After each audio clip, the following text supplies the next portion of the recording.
الحمد لله نحمده ونستعينه ونستغفره ونعوذ بالله من شرور أنفسنا ومن سيئات أعمالنا من يهده الله فلا مضل له ومن يضلل فلا هادي له وأشهد أن لا إله إلا الله وحده لا شريك له وأشهد أن محمدًا عبده ورسوله أما بعد فإن خير الحديث كتاب الله وخير الهدي هدي محمد صلى الله عليه وسلم وشر الأمور محدثاتها وكل محدثة بدعة وكل بدعة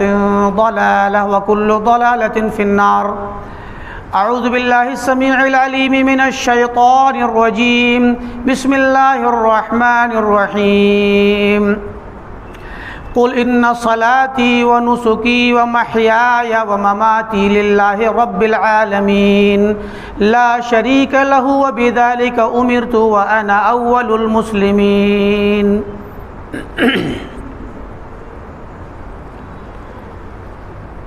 محترم حاضرین جمعہ، بزرگان دین، دینی و اسلامی بھائیوں، دوستوں، خواتین اسلام، عزیز طلباء، اللہ رب العالمین کا اس کے بندوں پر انعام و اکرام بہت ساری شکلوں میں اور الگ الگ مواسم میں نازل ہوتا رہتا ہے. مواسم خیر کا آنا اور چلا جانا یہ رب العالمین نے اپنے بندوں کی تربیت کے لیے اور انہیں ایمان اور اس کے تقاضوں کی یاد دہانی اور ان پر عمل پیرا ہونے کا موقع فراہم کرنے کے لیے یہ نظام بنایا ہے. انہی خیر کے مواسم میں یہ ذوالحجہ کا مہینہ ہے، جس مہینے میں اللہ رب العالمین نے بہت ساری عبادات مشروع قرار دی ہیں. پیارے نبی صلی اللہ علیہ وسلم کی احادیث مبارکہ کی روشنی میں یہ وہ ایام ہیں جن ایام میں اللہ رب العالمین کو عبادت بہت زیادہ پسند ہے، بلکہ بعض احادیث میں ان ایام ذی الحجہ کو افضل ایام الدنیا قرار دیا گیا ہے کہ دنیا کے ایام میں سب سے افضل ترین ایام ذی الحجہ کے ابتدائی 10 دن ہیں. لہذا ایک مسلمان کو اور ایک سچے مومن کو چاہیے کہ وہ اس خیر کے موسم کا استقبال کرے، اس خیر کے موسم کا صحیح معنی میں استعمال کرے، اور اس کے نتیجے میں اللہ رب العالمین نے جو ہم سب پر ایمان کے تقاضے میں اسلامی زندگی گزارنا فرض قرار دیا ہے اس کو عملاً اس مہینے میں اپنے اوپر نافذ کرے، تاکہ اسے شعور ہو سکے کہ اسلام مجھ سے اور مجھ جیسے مومن بندوں سے کیا چاہتا ہے. لہذا ان ایام خیر میں اور اس فضیلت والے مہینے کے اس فضیلت والے ایام میں ہمارے لیے ضروری ہے کہ ہم عبادتوں کا اہتمام کریں، اور جو عبادات مشروع ہیں ان کا کثرت سے اہتمام، جو عبادات نفلی ہیں ان کا کثرت سے اہتمام کریں. ان عبادات میں اس کے دنوں میں روزہ رکھنے کا اہتمام کیا جائے، اور روزہ رکھنے کے ساتھ ساتھ بقیہ جو دیگر عبادات ہیں، صلاۃ کے علاوہ ذکر و اذکار اور قرآن کی تلاوت، صدقہ و خیرات اور دین کی طرف رجوع اور اللہ کی طرف رجوع کرنے کی جو شکلیں ہیں ان کو اختیار کیا جانا چاہیے. اور صوم کے علاوہ ایک ظاہری عبادت، جس طریقے سے صوم اگر سارے لوگ رکھیں تو ظاہری عبادت ہے، ورنہ ہر شخص کے لیے اپنے طور پر یہ ایسی عبادت ہے جو ظاہر میں بھی مخفی رہتی ہے. صوم کے علاوہ ایک اور عبادت ہے جو ظاہری ہے، وہ ہے ذکر کی، تکبیر کی صحابہ کرام کا طریقہ تھا کہ وہ ان دنوں میں تکبیر کو بآواز بلند گلیوں میں، سڑکوں میں، بازاروں میں، مساجد میں اس کا اہتمام کیا کرتے تھے۔ اللہ اکبر، اللہ اکبر، لا الہ الا اللہ، واللہ اکبر، اللہ اکبر وللہ الحمد۔ یہ جو تکبیر ہے جس کو عید کے دن خاص کر پڑھا جاتا ہے، اس تکبیر کا اہتمام ان 10 دنوں میں ہونا چاہیے۔ اس کے متعلق علماء کرام نے جو تقسیمات کی ہیں وہ یہ کہ تکبیر 2 طرح کی ہوتی ہے، ایک تکبیر مطلق اور ایک تکبیر مقید۔ تکبیر مطلق کا مطلب ہے عمومی اوقات میں کسی بھی وقت آپ کو جب یاد آئے، آپ جہاں بھی ہوں، جہاں پر بھی آپ کو یاد آئے، گھر پر ہوں، گھر کے باہر ہوں، سڑک پر چل رہے ہوں، گاڑی میں ہوں، بازار میں ہوں، دکان پر ہوں، الغرض کہیں بھی ہوں، آپ وہاں پر تکبیر کا اہتمام کریں اور اس کو پڑھیں۔ مرد حضرات کے لیے مشروع ہے کہ وہ اس کو زوردار آواز میں پڑھیں تاکہ اللہ رب العالمین کی وحدانیت کا اعلان ہو، تاکہ اللہ رب العالمین کی کبریائی اور عظمت کا اعلان ہو۔ اور یہ اعلان خود بندے کے اوپر مؤثر ہوتا ہے جب بندہ اپنی زبان سے رب العالمین کی کبریائی کا اعلان کرتا ہے اور کہتا ہے کہ اللہ اکبر، اللہ اکبر، لا الہ الا اللہ، تو یہ اللہ کی کبریائی اور اس کی عظمت کا اعلان ہے۔ اور اس عظمت کا اقرار جب وہ زبان سے کرتا ہے تو یہ اقرار اس کے دل میں جاگزی ہوتا ہے، وہ رب العالمین کو بڑا سمجھنے لگتا ہے اور رب العالمین کی عظمت کو وہ نہ صرف یہ کہ زبان سے ادا کرتا ہے بلکہ دل میں بیٹھانے کے بعد اپنی زندگی پر نافذ کرتا ہے۔ یہی وجہ ہے آپ دیکھیں کہ اللہ کی کبریائی اور اس کی عظمت کا اعتراف کرانے کے لیے، اس کا اعلان کرانے کے لیے، دلوں میں جاگزی کرانے کے لیے رب العالمین نے صلوات خمسہ میں تکبیر کا کتنا اہتمام کیا گیا ہے۔ اذان ہوتی ہے تو مؤذن اللہ اکبر سے شروع کرتا ہے، کئی مرتبہ اذان میں اللہ اکبر کی صدا بلند ہوتی ہے۔ نماز کے اندر، صلاۃ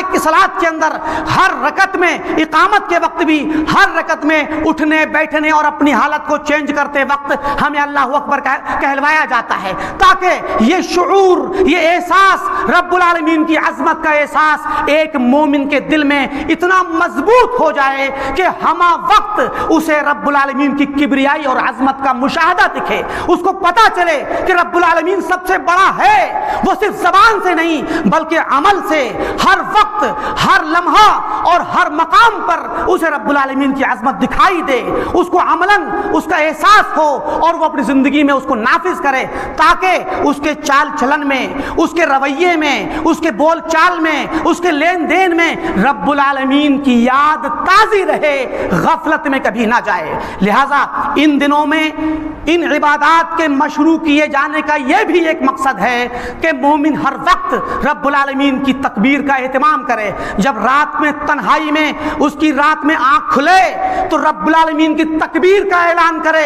اور جب وہ بازار میں جائے تو تکبیر کا اعلان کرے۔ حضرت عبداللہ بن عمر اور ابو ہریرہ رضی اللہ تعالیٰ عنہ جیسے جلیل القدر صحابہ کرام کے بارے میں آتا ہے کہ یہ لوگ ان دنوں میں تکبیر کا اہتمام کرتے تھے، بازاروں میں جا کر کے زور زور سے تکبیر پڑھتے اور لوگ ان کے پیچھے تکبیر کو پڑھا کرتے تھے۔ یہ اسلام کے شاعر ہیں، یہ اسلام کا کلمہ ہے، یہ رب العالمین کی آواز ہے، اس میں توحید کا اعلان ہے اور اس بات کا اقرار ہے کہ رب العالمین سب سے بڑا ہے، ہمارا وہ رب ہے، ہم اس کو بڑا مانتے ہیں، اس کے حکموں پر چلتے ہیں۔ اور لا الہ الا اللہ، اللہ اکبر کے ساتھ جب لا الہ الا اللہ کا اقرار اور اس کا اعلان ہوتا ہے تو بندہ اس معنی کو اپنے ذہن میں جاگزی کر لیتا ہے، ذہن نشین کر لیتا ہے، دل میں بٹھا لیتا ہے کہ رب العالمین اگر سب سے بڑا ہے تو تنہا عبادت کا مستحق وہی ہے۔ میرا سر جھکے گا تو رب العالمین کے لیے جھکے گا، میرا قدم بڑھے گا تو رب العالمین کے لیے بڑھے گا، کیونکہ رب العالمین سب سے بڑا ہے۔ آج دنیا کے بڑے بڑے تھنکر، خاص کر مذہبی رہنما، دوسرے مذاہب کے وہ رہنما جن کو لوگ اپنے مذہب کا سب سے بڑا گرو یا استاذ مانتے ہیں، جنہوں نے اپنے مذہبی روایات کی روشنی میں یا اپنے انسانی زندگی میں اپنے آپ سے بنائے ہوئے یا دوسروں سے لے ہوئے انسانی تجربات کی روشنی میں جو انہوں نے اپنی روح کو اپنے اعتبار سے کسی بڑے مقام پر پہنچایا ہوا ہے، وہ بھی یہ بات کہتے ہیں کہ آپ کو اور ہمیں اگر اپنی زندگی میں پازیٹیو بننا ہے، اپنی زندگی میں کامیاب بننا ہے، تو ہمیں چاہیے کہ ہم صبح سویرے اٹھ کر یا کسی خالی تنہائی کے وقت میں اپنے آپ اپنے متعلق کچھ الفاظ کو ہم کہیں، دہرائیں، زبان سے ادا کریں۔ مثلا لوگ مثال دیتے ہیں کہ کہیں کہ میں ایک اچھا انسان ہوں، میں پازیٹیو انسان ہوں، میں خیر کے کام کرتا ہوں، میرے اندر کوئی برائی نہیں ہے، یا میں دنیا میں ناکام نہیں ہوں، میرے اندر اتنی طاقت ہے کہ میں اپنے واجبات کو ادا کر سکوں، میں اپنی زندگی میں کامیاب ہو سکوں۔ ان الفاظ کو دہرانے کے لیے لوگ اپنے طور پر زبان سے دہرانے اور تنہائی میں کہنے کی لوگ تلقین کرتے ہیں، تاکہ کیونکہ انہیں پتا ہے، وہ تجربات سے گزرے ہیں کہ وہ کہتے ہیں کہ ایسا کہنے سے انسان کی آواز من میں بھی وہی برقرار رہتی ہے، اور کانوں میں ہوتی ہوئی جب دوبارہ سے داخل ہوتی ہے تو اس کو یہ احساس ہوتا ہے کہ میں ایک پازیٹیو انسان ہوں۔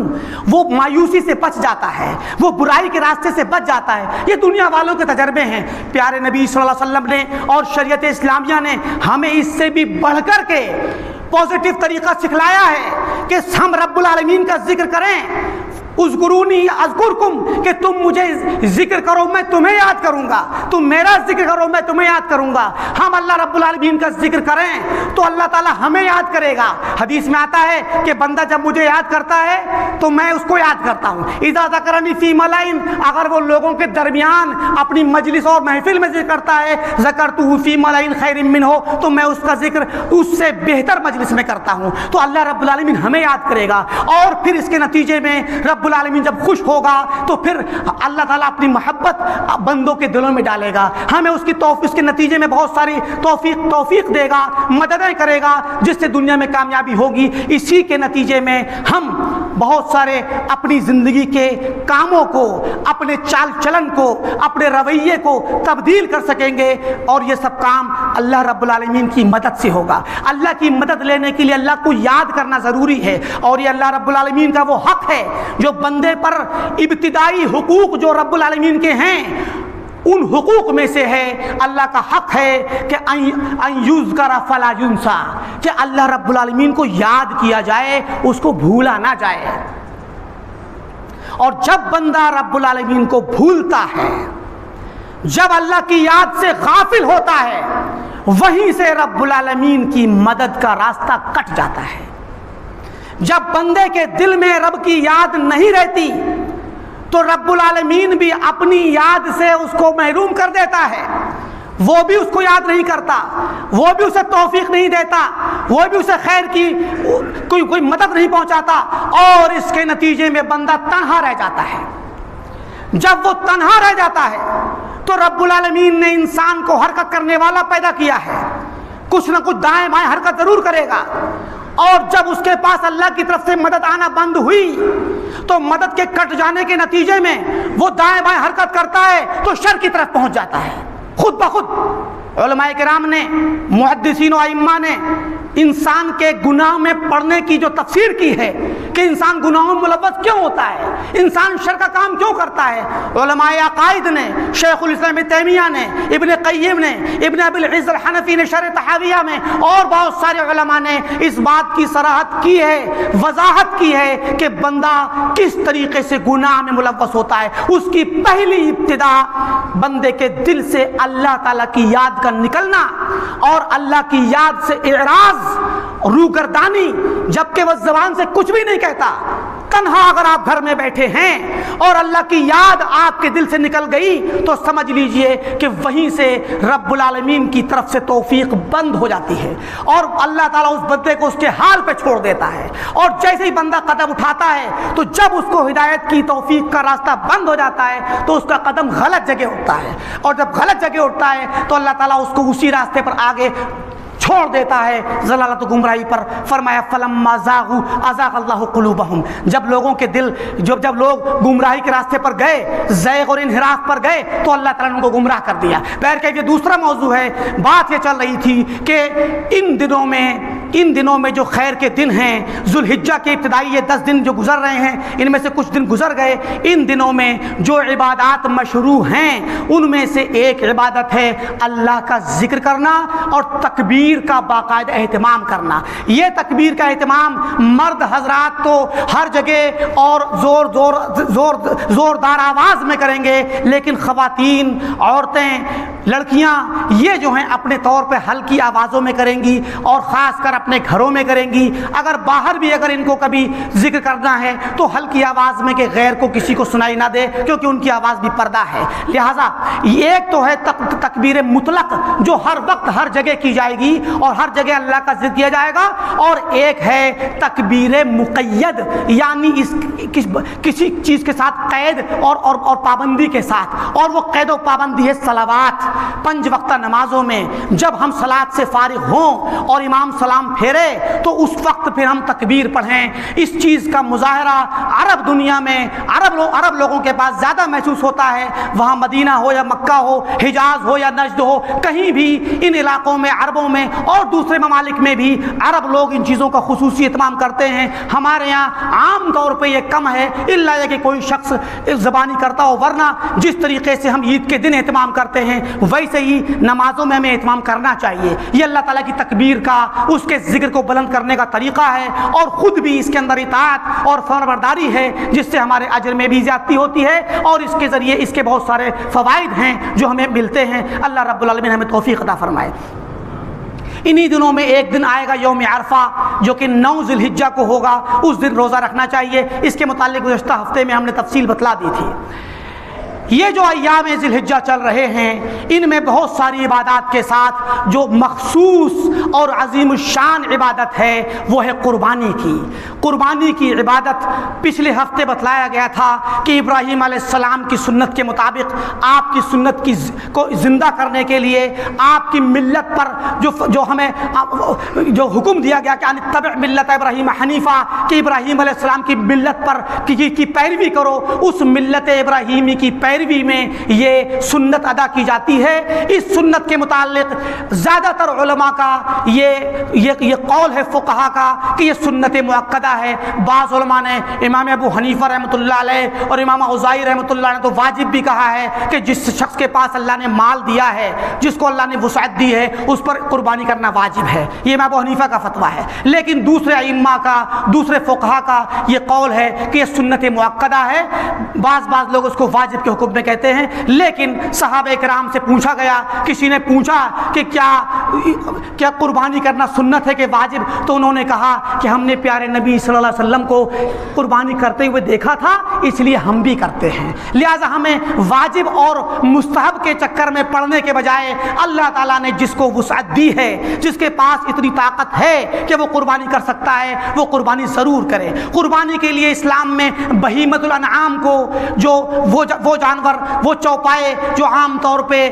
ذبح کیے جاتے ہیں، ان کو بہیمۃ الانعام کہا جاتا ہے۔ ان میں اونٹ ہے، گائے ہے اور بکری ہے، یہ وہ چوپائے ہیں جن کو اسلام نے قربانی کے لیے جائز قرار دیا ہے۔ ان میں سب سے بہتر قربانی اونٹ کی ہے، اور وہ بھی اس وقت جب انسان اکیلے تنہا اونٹ کرے، اور اس کے بعد گائے کی قربانی ہے، اس کے بعد بکرے کی قربانی ہے۔ لیکن اگر کوئی شخص حصہ لیتا ہے تو حصے کا جو مقام ہے وہ بکری کی قربانی کے بعد ہے افضلیت میں۔ لیکن رہی بات قربانی کس جانور کی جائے گی، تو اونٹ اور گائے کا مسئلہ یہ تو اسلام کے احکامات کا مسئلہ ہے، لیکن اگر کسی ملک میں یا کسی اسٹیٹ میں یا کسی علاقے میں اگر بعض جانوروں پر قانونی طور پر اگر کسی مصلحت کی وجہ سے یا کسی اور فساد اور فطرے سے بچنے کے لیے کوئی قانون بنا دیا گیا ہے کہ اس فلاں متعین جانور قربانی نہ کی جائے، تو مسلمانوں کو اس سے بچنا چاہیے، کیونکہ یہ چیز فرض نہیں کی گئی کہ آپ گائے کو ضرور ذبح کریں یا آپ اونٹ کو ضرور ذبح کریں، بلکہ یہ ایک آزادانہ ماحول میں جہاں پر کوئی پابندی نہ ہو وہاں بھی ہمارے لیے اختیار ہے۔ تو بہتر یہ ہے کہ ہم ملک کے قوانین یا جس اسٹیٹ میں رہتے ہیں وہاں کے قوانین یا جس جگہ بھی رہتے ہیں وہاں کے عام قوانین کا لحاظ کرتے ہوئے اپنے لیے قربانی کا جانور چنیں، ہیں اور اپنے اللہ تعالیٰ نے جو قربانی کرنے کی ہمیں وسعت دی ہے اس کے مطابق ہم قربانی کریں۔ قربانی کے متعلق کچھ مخصوص احکامات میں بتلاؤں گا کہ ان چیزوں کا خیال رکھنا ضروری ہے۔ پہلی چیز یہ ہے کہ جانور کا انتخاب کرتے وقت کچھ عیوب ایسے ہیں جن سے بچنا ضروری ہے۔ حدیث میں آتا ہے کہ اربع لا تجزئ فی الاضاحی، کہ 4 قسم کے جانور ایسے ہیں جو اضاحی میں یعنی قربانی میں کافی نہیں ہیں، ان کو ذبح کرنے سے کام نہیں چلے گا۔ وہ کون سے ہیں؟ آپ نے فرمایا العوراء البین عورها، ایسا جانور جس کی ایک آنکھ خراب ہو کے پھوٹ گئی ہو اور وہ کانا ہو گیا ہو اور اس کا کانا پن، اس کی آنکھ کا خراب ہونا واضح ہو، مکمل طور پہ واضح ہو کہ اس کی آنکھ خراب ہے، لہٰذا ایسے جانور کو خریدا نہ جائے، ایسے جانور کی قربانی نہ کی جائے۔ اور اسی کے مقابلے میں وہ جانور جس کی دونوں آنکھیں خراب ہیں، جو اندھا جانور ہے، تو وہ بدرجہ اولا اس کی قربانی نہیں کی جائے گی۔ اسی طریقے سے ایک اور عیب ہے جس کے بارے میں آپ نے فرمایا العرجاء البین ضلعها یا عرجها، کہ وہ جانور جس کے پیر میں ایسی تکلیف ہو جس کی وجہ سے یہ پیر ٹوٹا ہوا ہو، ایسا کہ وہ لنگڑا کے چلتا ہو، تو لنگڑا جانور جس کا لنگڑانا واضح ہو، اس میں کسی قسم کا کوئی شبہ نہ ہوتا ہو، کلیئرلی دور سے دیکھ کر کے انسان سمجھ لے کہ یہ جانور لنگڑا ہے، تو لنگڑے جانور کا انتخاب کرنا صحیح نہیں ہے۔ اسی کے بالمقابل بدرجہ اولا اگر کسی کا پیر کٹا ہوا ہو، سرے سے ٹوٹ گیا ہو پہلے سے، تو پیر کٹا ہوا ہو یا دونوں پیر کٹے ہوئے ہوں، تو وہ لنگڑے کے بالمقابل زیادہ بڑا عیب ہے، لہذا وہ بھی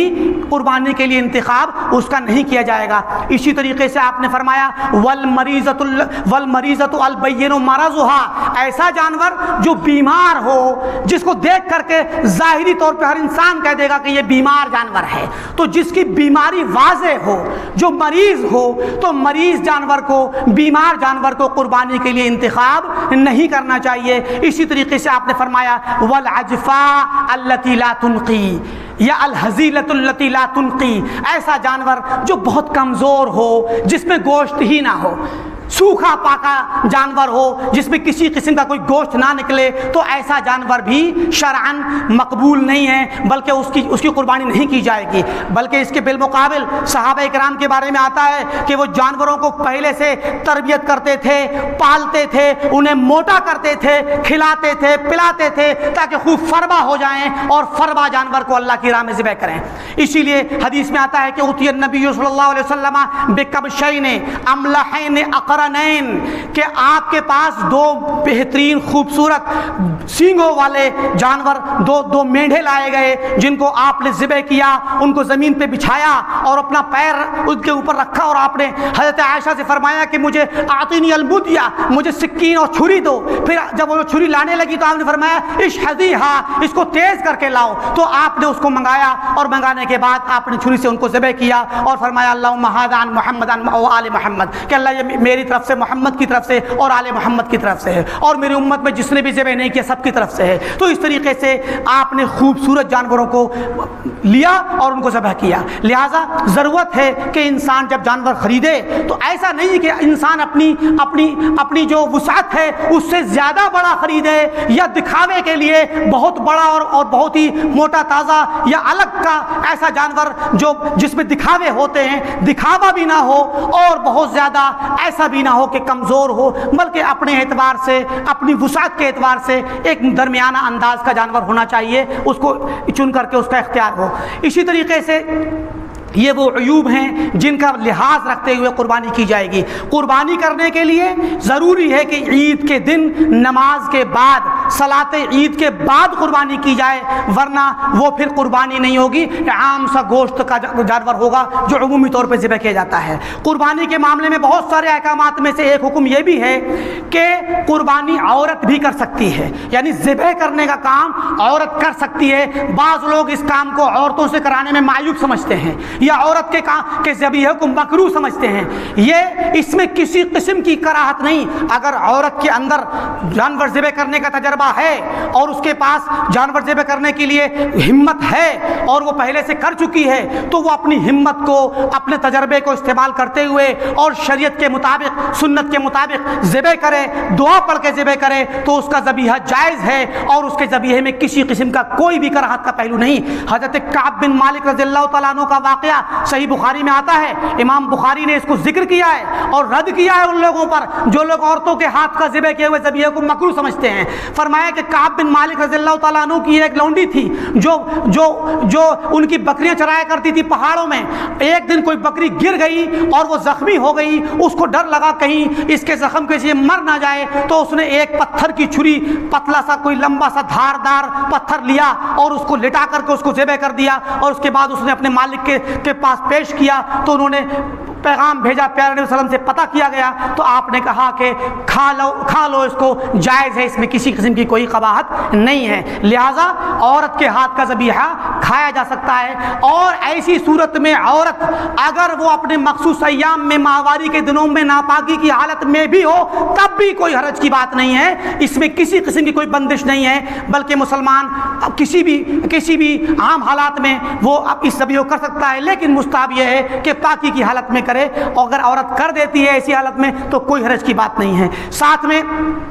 قربانی کے احکام میں سے ایک یہ بھی ہے کہ قربانی کو کتنے دن کرنا ہے۔ قربانی یوم النحر کو 10ویں دن،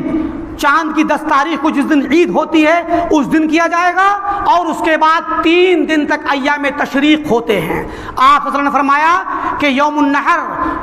یوم النحر جو ہے ذبح ہے، اور کل ایام تشریق ذبح، کہ تمام ایام تشریق ذبح ہیں۔ ایام تشریق 3 ہیں، 11، 12، 13، ان 3 دنوں میں بھی قربانی کی جائے گی۔ قربانی کے سلسلے میں کوئی وقت مقرر نہیں کہ آپ صبح میں کریں، دوپہر میں کریں، شام میں کریں، رات میں کریں، کسی بھی وقت کر سکتے ہیں، 24 گھنٹے قربانی کی جا سکتی ہے، اس میں کوئی وقت کی تعین نہیں ہے، کسی طرح کی کوئی کراہت نہیں ہے۔ قربان کرنے کے لیے جانور کو جب لٹایا جائے تو اس کے لیے مستحب طریقہ ہے کہ اس کے بائیں پہلو پر لٹایا جائے اور اس کے چہرے کو قبلے کی طرف کیا جائے، یہ مسنون طریقہ ہے۔ لیکن اگر کوئی انسان بھول گیا، اس نے داہنے پہلو پہ لٹا دیا، یا یہ کہ اس کو یاد ہی نہ رہا، اور یا یہ کہ اس نے جان بوجھ کے کر دیا، کسی بھی طرف کو کر دیا، قبلے کی طرف نہ بھی ہو، تب بھی کوئی حرج نہیں۔ اس کا تعلق قربانی کے صحیح ہونے سے یا خراب ہونے سے نہیں ہے، بلکہ قربانی ہو جائے گی اور صحیح ہوگی، بشرطے کہ وہ اس پر تسمیہ اور تکبیر کرے، اللہ رب العالمین کا ذکر کرے اور دعا پڑھے، اور دعا پڑھ کے اللہ کے نام سے اس کو ذبح کر دے۔ یہ مختصر سے احکام ہیں، اور ان احکام کے ساتھ ساتھ مزید بھی احکام انشاءاللہ آگے کے وقت میں اللہ نے توفیق بھی بتلائے جائیں گے۔ اس میں مخصوص طریقے سے جان لیں کہ قربانی کا جو مقصد ہے وہ ہے اللہ رب العالمین کی فرما برداری، اللہ رب العالمین کے نام پر، اس کے دین پر، اس کے حکم پر اپنے اچھے اور اپنے مخصوص مال میں سے اور اپنی اللہ کی دی ہوئی نعمتوں میں سے خرچ کرنا، اپنے مال کی قربانی دینا اور اپنے مال میں برکت کا سبب پیدا کرنا،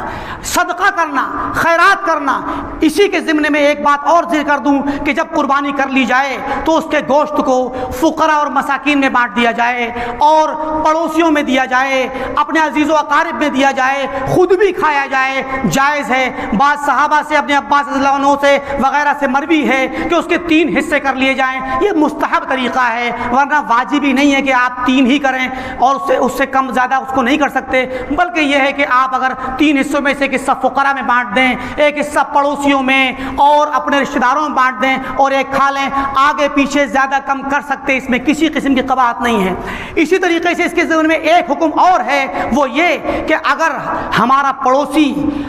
غیر مسلم ہو، وہ غیر مسلم جو گوشت کھا لیتے ہیں، یہودی ہو، نصرانی ہو یا کوئی بھی ہو، جو لوگ گوشت کھا لیتے ہیں، ان کو گوشت کا ہدیہ دینا جائز ہے، پڑوسی کی وجہ سے بھی جائز ہے اور اس لیے بھی جائز ہے کہ آپ کے اور اس کے درمیان محبت پیدا ہو اور آپ کے دل میں یہ ہو کہ وہ اسلام سے متاثر ہو اور اس کے تالیف قلب ہو اور اسلام کی طرف آئے۔ اسی لیے یہ قربانی جہاں ہمارے دلوں کی صفائی کے لیے، ہمارے دلوں میں اللہ کی محبت پیدا کرنے کے لیے ہے، وہیں پر پوری کائنات میں بسنے والے سارے انسانوں کے لیے، سارے سماج میں بسنے والے سارے لوگوں کے لیے ایک خوشی کا پیغام ہے۔ اس سے فقراء اور مساکین کی بھی خوشی ہے، اور ان لوگوں کے لیے بھی محبت کا پیغام ہے جو آپ کے ہمارے پڑوسی ہیں۔ اللہ کے نبی صلی اللہ علیہ وسلم نے پڑوسی کے لیے مخصوص ہدایت کی ہے، وصیت کی ہے۔ صحابہ کرام کہتے ہیں کہ آپ نے فرمایا ما زال جبریل یوصینی بالجار حتی ظننت انہ سیورثہ، کہ آپ صلی اللہ علیہ وسلم نے فرمایا کہ مجھے جبریل وصیت کرتے رہے، یہاں تک کہ مجھے لگا پڑوسی کے بارے میں لگا کہ کہیں ایسا نہ ہو کہ پڑوسی کا حق مال میں بھی وراثت بھی نہ قرار دے دیں۔ تو پڑوسی کا بھی حق ہے، آپ کے رشتہ دار، آپ کا کسی کا کوئی عزیز رشتہ دار بھی ہو سکتا ہے، کوئی شخص ایسا ہو کہ اس کے والد یا اس کے بھائی یا اس کی بہن یا اس کے دوسرے عزیز رشتہ دار غیر مسلم ہو سکتے ہیں، تو ان رشتہ داروں کے پاس اگر وہ گوشت کھاتے ہیں تو ان کو بھیجے اور ان کے اس کے ذریعے ان سے ان کی محبت کو حاصل کرے، ان کو اسلام کی طرف مائل کرے، اور اسلام کے اس شعیرے کے ذریعے، اسلام کی اس مخصوص علامت کے ذریعے سماج کے اندر محبت کا اور سماج کے اندر امن و امان کا ایک پیغام دے۔ اور یاد رکھے کہ جس طریقے سے ابراہیم علیہ السلام کی سنت پر ہم عمل کرتے ہیں، ویسے ہی ابراہیم علیہ السلام نے ہی دعا کی تھی کہ اے رب اجعل ھذا البلد آمنا، کہ اے رب اس شہر کو امن والا بنا۔ تو اسی نبی محترم ابراہیم علیہ السلام کی سنت ہے کہ انہوں نے جس شہر میں اپنی ذریت کو بسایا اس شہر میں امن و امان کی اس کے لیے دعا کی۔ تو مسلمانوں کا فرض ہے کہ جس شہر میں رہیں، جس صوبے میں رہیں، جس ملک میں رہیں، دنیا کے جس خطے میں رہیں، وہاں پر امن و امان سے رہیں، محبت کو پھیلائیں، محبت اور دوستی کے ماحول کو اس طریقے سے پھیلائیں کہ لوگ اسلام کے لوگوں کو اور اسلام کی عبادات کو، اسلام کے شاعر کو محبت کی نظر سے دیکھیں اور اس طرح سے نگاہ سے دیکھیں کہ اس کے ذریعے ان کے لیے خیر ہے۔ اللہ رب العالمین سے دعا ہے کہ اللہ تعالی ہمیں اسلام کے احکامات کو سمجھنے اور ان پر عمل کرنے کی توفیق دے۔ اللہ تعالی ہمیں اپنی وسعت بھر اس سنت کو ادا کرنے کی توفیق دے، اور اس سنت ابراہیمی کے ذریعے ہمارے ملک میں اور اس پوری دنیا کے اندر محبت کا پیغام جائے اور امن و سلامتی قائم ہو۔ وآخر دعوانا الحمدللہ رب العالمین۔ بارک اللہ لی ولکم فی القرآن العظیم ونفعنی وإیاکم بالآیات والذکر الحکیم، انہ تعالی جواد کریم ملک بالرؤوف الرحیم۔